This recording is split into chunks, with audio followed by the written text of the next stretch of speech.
የተከዜ ዘብ ትጥቅ ይፍታ።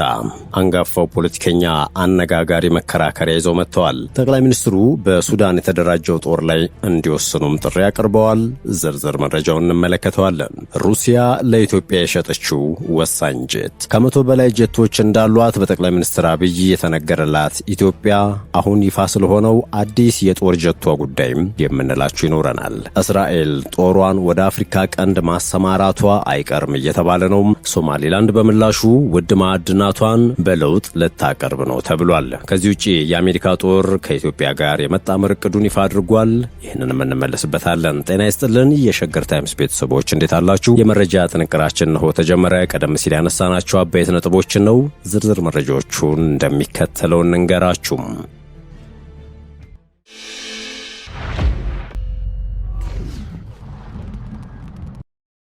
ወደ ቀዳሚ ጉዳያችን እናምራ። ጠቅላይ ሚኒስትር አብይ አህመድ በወሎ አውሮፕላን ማረፊያ ጭምር ያካተተው የወሎ ሎጎ ሐይቅ ሪዞርት በጠቅላይ ሚኒስትር አብይ አህመድ የገበታ ለትውልድ ውጥን የተገነባውና በ13.3 ሄክታር መሬት ላይ ያረፈው ሎጎ ሐይቅ ሪዞርት ዛሬ ተመርቋል። ይህ በደቡብ ወሎ ዞን ሐይቅ እስጢፋኖስ ገዳም የተገነባው ሪዞርት ዘመናዊና ዓለም አቀፍ ደረጃቸውን የጠበቁ ምግብ ቤቶችን፣ የመዋኛ ገንዳዎችን፣ የውስጥ ለውስጥ አስፋልት መንገዶችንና የሄሊኮፕተር ማረፊያን ጨምሮ ሁሉንም አይነት መገልገያዎችን አሟልቶ ይዟል። በተጨማሪም በተለያዩ የፍራፍሬ ዞኖችና ለአይን በሚማርኩ አረንጓዴ ስፍራዎች የታጀበ በመሆኑ ለጎብኚዎች የማይረሳ ትውስታን የሚሰጥ እጅግ ማራኪ ቦታ ነው ብሎታል የጠቅላይ ሚኒስትር ጽሕፈት ቤት። ይህ ሪዞርት ከያዛቸው ዘመናዊ መገልገያዎች ባሻገር ኢትዮጵያ ከአፍሪካ ቀዳሚ የቱሪስት መዳረሻ ለመሆን ያላትን ቁርጠኝነትና ተግባራዊ እንቅስቃሴ የሚያሳይ ቋሚ ምስክር ነው ሲልም አክሏል። ጽሕፈት ቤቱም ሪዞርቱ የቱሪዝም ልማቱን ከተፈጥሮ ሀብት ጥበቃ ከዘላቂነትና ከአካታችነት ጋር በማቀናጀት የወሎ ሕዝብ ያለውን ጥልቅ ባህላዊና ተፈጥሯዊ እሴት ለዓለም አቀፍ ማህበረሰብ የሚያስተዋውቅበት ሰፊ ገበታ ሆኖ ያገለግላል ብሏል።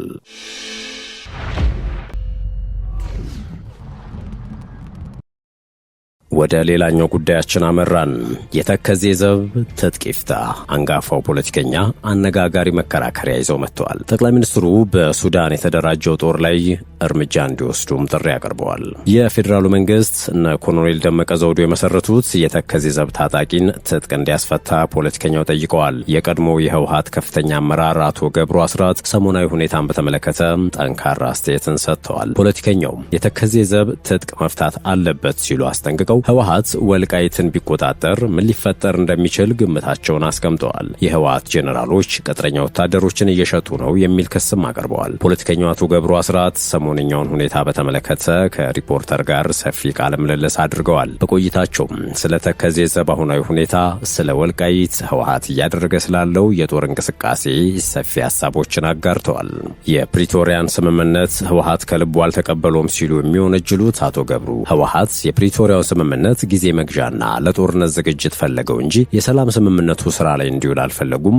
ላለፉት 2 ዓመታት ይህንን ስምምነት ሲያደናቅፉት ቆይተዋል በማለት ከሰዋል። ቀጥለውም የፕሪቶሪያ ስምምነቱ በሁለቱም ወገን አልተተገበረም፣ ይበልጥ ግን ህወሓቶች ከስምምነቱ ውጪ ከሻዕቢያ ጋር ግንኙነት በመፍጠር የፕሪቶሪያውን ውል አፍርሰውታል ብለዋል። የህወሓት ኃይል ትጥቅ አለመፍታቱና ከጦርነቱ በኋላ ከባድ መሳሪያዎችን ቀብሮ መደበቁ ሁለቱ ኃይሎች መካከል መተማመን እንደሌለ አመላካች እንደሆነ ለአብነት አንስተዋል። የህወሓት ኃይል ከፋኖና ሻዕቢያ ጋር አብረው እየሰሩ ነው ሲሉ በመቀጠል ውስጥ ካሉ ኃይሎች ባለፈ ከውጭ ኃይሎችም ጋር ትስስር ፈጥረዋል በማለት ከሱዳን ጋር ግንኙነት መፍጠራቸውን አንስተዋል። አቶ ገብሩም ህወሓት ከሱዳን ኃይሎች ጋር ግንኙነት ለመፍጠሩ በማሳያነት ያነሱት የህወሓት አርሚ 70 ኃይል በሱዳን መንቀሳቀሱን ነው። የህወሓት ቡድን እንደ ሻዕቢያ ከውስጥም ከውጭም ካሉ ኃይሎች ጋር በመሆን ከግጭት አትራፊ ለመሆን እየሰራ ነው በማለትም ሀሳባቸውን ያብራራሉ።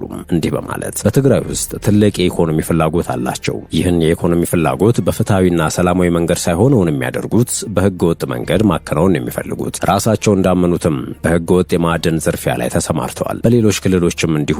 ከውጭ ደግሞ ታጣቂዎቻቸውን በቅጥረኛ ወታደርነት በመሸጥ ገንዘብ እያገኙ ነው ሲሉ ነው ያብራሩት። የህወሓትን አመራሮች ሰላም ጠል ናቸው ሲሉ የሚከሱት አመራሩ ከሰሞኑ በጠለምት የታየው ግጭትም ቡድኑ ሰላም እንደማይፈልግ የሚያሳይ ነው በማለት ወንጅለዋል። የትግራይ ህዝብ ሌላ ዙር ዙር ጦርነት ማየት አይፈልግም፣ ጦርነት እንዳይነሳም እንቅስቃሴ እያደረገ ነው ብለዋል። ከሰሞኑ በጸለምት ወይም በጠለምት ጦርነት ሲከፍቱ ማንም የደገፋቸውና የተከተላቸው እንደሌለ በማንሳትም ህዝቡ እንዲሁም የክልሉ የፖለቲካ ማህበረሰብ ጦርነት እንደማይፈልግ አሳይቷል ብለዋል። በአሁኑ ወቅት በትግራይ የጦርነት ስጋት እንዲያንዣብብ ምክንያት የሆነው የህወሓትና ጦር አበጋዞቹ የተሳሳተ ስሌት ነው ሲሉ የሚቀጥሉት ፖለቲከኛው ከኮር በላይ ያሉት የጦር አበጋዞች እኛ የህወሓት ደጋፊ ነን ማለታቸው ትልቅ ችግር የፈጠረ ነው። የጦር አበጋዞቹ ይህንን ውሳኔ መቀልበስ አለባቸው ይላሉ።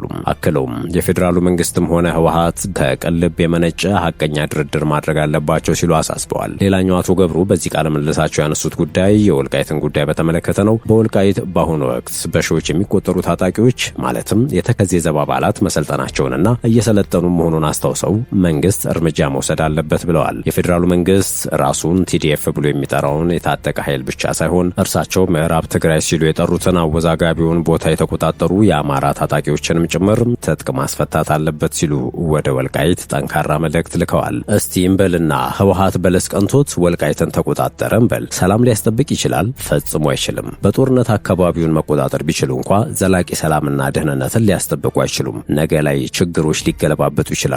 በጦርነት አካባቢን መቆጣጠር ለነገ ግጭት የሚጋብዝ ነው ሲሉ ነው ፖለቲከኛው አቶ ገብሩ አስራት የተናገሩት። ሩሲያ ለኢትዮጵያ የሸጠችው ወሳኝ ጄት። ኢትዮጵያ ከ100 በላይ ጄቶች እንዳሏት ጠቅላይ ሚኒስትር አብይ ይፋ ማድረጋቸው ይታወሳል። ከነዚህ መካከል በቅርቡ የኢትዮጵያ አየር ኃይል በ90ኛ ዓመት የምስረታ በዓል ላይ ኢትዮጵያ ቢያንስ 6 የያክ 130 የላቁ የስልጠና ጄቶችና ቀላል የውጊያ አውሮፕላኖችን ገዝታለች። ያክ 130 በዋነኛነት የ4ኛና የ5ኛ ትውልድ ተዋጊ ጄቶችን ለማብረር የሚያስችሉ ክህሎቶችን ለወታደራዊ አብራሪዎች ለማስታጠቅ የሚሆን ነው መባሉ አይዘነጋም። የያክ 130 ግዢ ኢትዮጵያ የ4ኛ ትውልድ ወይንም የቀጣይ ትውልድ ተዋጊ ቴክኖሎጂዎችን ለመታጠቅ በንቃት እየተንቀሳቀሰች ስለመሆኑ ማሳያ ሊሆን እንደሚችል ነው የተጠቆመው። በቅርብ ዓመታት ውስጥ በርካታ ሪፖርቶች እንደሚያሳዩት ኢትዮጵያ የአየር የበላይነት ለመውሰድ የሚያስችለውን ባለብዙ ሚና ተዋጊ ጀት የሆነውን ሱ-35ን ለመግዛት ፍላጎት እንዳላት ተነግሯል። ይህም የኢትዮጵያ አየር ኃይል አሁን ካሉት ትጥቆች የላቁ ጄቶችን መታጠቅ ያለበት ደረጃ ላይ መድረሱን ያረጋገጠ ነው ተብሏል። በአማራጭ ደግሞ ይህም በተራቀቀ የኤሌክትሮኒክ ራዳር በኤሌክትሮኒክስ ዋርፌርና በኔትወርክ ላይ መሰረት ባደረጉ ውጊያዎች የሚታወቁትን ቻይና ሰራሽ ጄ10ሲ የመግዛትና የመታጠቅ ዕድል እንዳገኘን የሚነገረው ጠቅላይ ሚኒስትር አብይ አህመድ በ90ኛው የአየር ኃይል የምስረታ በዓል ስነ ስርዓት ላይ የአየር ኃይሉ ወደ 5ኛ ትውልድ አቅም ለመሸጋገር እንዳቀደ ከተናገሩ በኋላ ኢትዮጵያ 1 ወይም 2 የ5ኛ ትውልድ ተዋጊዎችን ለመግዛት ትፈልግ ይሆናል የሚል ግምት እየጨመረ መጥቷል። ከዚህ ንግግር በመነሳት ሊገዙ ይችላሉ በሚል ከቀረቡ ዝርዝሮች መካከል ሱ-57ኢ ወይም የቻይናው ጄ35ኢ እንደሆኑ ተገምቷል። የቅርብ ጊዜ ሪፖርቶች እንደሚያመለክቱት አልጄሪያ በአሁኑ ጊዜ የ5ኛ ትውልድ ሱ-57 ተዋጊዎችን የታጠቀች ብቸኛዋ የአፍሪካ ሀገር ነች። ኢትዮጵያ በተመሳሳይ መንገድ ትከተል እንደሆነ እየተጠበቀ ነው። ነገር ግን የያክ 130 ግዢ በከፍተኛ ደረጃ የአየር ውጊያ አቅምን የሚያጎናጽፍ ዘመናዊ የተቋም ግንባታ መሰረት የሚጥል እንደሆነም ነው የታመነበት። በዚህ መሰረትም ኢትዮጵያ የ5ኛ ትውልድ ተዋጊ ጄቶችን ለመታጠቅ በዝግጅት ላይ ትገኛለች። ወደ ሌላኛው መረጃችን እናምራ። እስራኤል ጦሯን ወደ አፍሪካ ቀንድ ማሰማራቷ አይቀርም እየተባለ ነው። ሶማሌላንድ በምላሹ ውድ ማዕድናቷን ለለውጥ ልታቀርብ ነው ተብሏል። የሶማሌላንድ ፕሬዝዳንት አብዱራህማን መሐመድ አብዱላሂ በቅርቡ ከእስራኤል መንግስት ጋር የንግድ ስምምነት ለመፈራረም ተስፋ በማድረግ ወደ እስራኤል የመጓዝ እቅድ እንዳላቸው አረጋግጠዋል። በአፍሪካ ቀንድ ላይ የምትገኘው ራስ ገዙ ሀገር በቅርብ ጊዜ ውስጥ ከኢየሩሳሌም ጋር ስምምነት እንደምታደርግ ተስፋ የሰነቀች ሲሆን በምላሹም ውድ የሆኑ የተፈጥሮ ሀብቶቿን ለስምምነት እንደምታቀርብ ሮይተርስ ዘግቧል። በዱባይ በተካሄደው ወርልድ ገቨርንመንት ሰሚት ላይ ለቴል አቪቭ መገናኛ ብዙሃን ቃለ ምልልስ የሰጡት መሐመድ አብዱላሂ በአሁኑ ሰዓት ከወደ እስራኤል በኩል ምንም አይነት የንግድም ሆነ ኢንቨስትመንት ግንኙነት የለም፣ ነገር ግን በቅርብ ጊዜያት የኢንቨስትመንት ንግድ እድላቸውን ይዘው እንደሚመጡ 100% ተስፋ እናደርጋለን። እናም በቅርቡ ከንግድ ሰዎችና ከእስራኤል መንግስት ጋር እንደምንገናኝ ተስፋ እናደርጋለን ብለዋል። አብዱላሂ ሮ ሲቀጥሉም ሶማሌላንድ በተፈጥሮ ሀብት እጅግ በጣም የበለጸገች ሀገር ናት ያሉ ሲሆን ለአብነት ያክል በማዕድናት፣ ነዳጅ ዘይት፣ የተፈጥሮ ጋዝ፣ የባህር፣ የግብርና፣ የኃይልና ሌሎች ሀብቶችን የታደልነን ብለዋል። ስጋ አለን፣ አሳ አለን፣ ማዕድናት አሉን። እነዚህ ደግሞ ለእስራኤል እጅግ ያስፈልጓቸዋል። ስለዚህ ንግድ ከነዚህ ዋና ዋና ዘርፎች ሊጀምር ይችላል። ወሰናችን ሊሆን የሚችለው ሰማዩ ነው ሲሉ ተደምጠዋል። ዋናው ዓላማም የእስራኤል የቴክኖሎጂና የፈጠራ ዘርፍ መዳረሻን ማረጋገጥ መሆኑን በመጠቆም ይህም አገራቸው ዘላቂና የዳበረ ኢኮኖሚ እንድትገነባ ያግዛል ነው ያሉት። የንግድ ግፊቱ የመጣው እስራኤል ሶማሊላንድን ከጎረቤት ሶማሊያ ነጻነቷን እውቅና የሰጠች የመጀመሪያዋ የተባበሩት መንግስታት አባል ከሆነች በኋላ ነው። እናም ጠቅላይ ሚኒስትር ቤንያሚን ኔታንያሁ በታህሳስ ወር እርምጃውን ባወጁበት ወቅት የእስራኤል መንግስት ከሶማሊላንድ ሪፐብሊክ ጋር ያለውን ግንኙነት በግብርና፣ በጤና፣ በቴክኖሎጂና በኢኮኖሚ ዘርፎች ሰፊ ትብብር በማድረግ ለማስፋት አቅዷል ማለታቸው አይዘነጋም።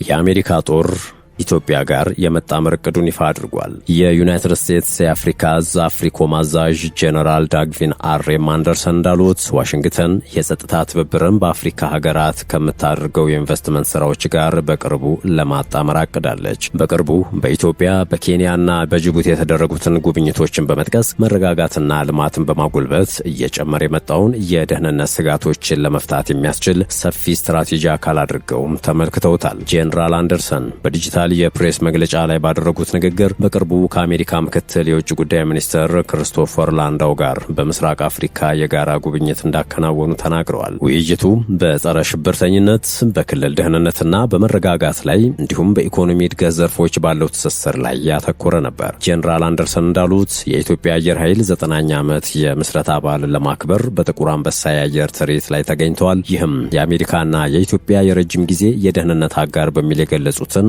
አጉልቶ ያሳያል። በ1930ዎቹ የኢትዮጵያ አየር ኃይልን በማቋቋም ረገድ የአሜሪካ ተሳትፎና ከዚያ በኋላም የኢትዮጵያ አየር መንገድ መፈጠሩን አስታውሰዋል። ይህም የደህንነት ትብብር ወደ ረጅም ጊዜ የኢኮኖሚ ልማት እንዴት ሊሸጋገር እንደሚችል የሚያሳይ ምልክት ሲሉ ገልጸውታል። ይህ የኢኮኖሚና የደህንነት ውህደት ለእኛ አዲስ አይደለም ብለዋል አንደርሰን። ውድ የቻናላችን ቤተሰቦች የመረጃ ጥንቅራችን አበቃ።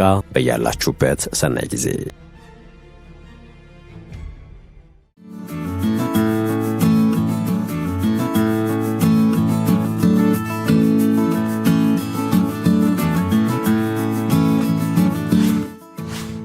ሸገር ታይምስ ሚዲያን ሰብስክራይብ በማድረግና ደወሉን በመጫን ይከተሉን።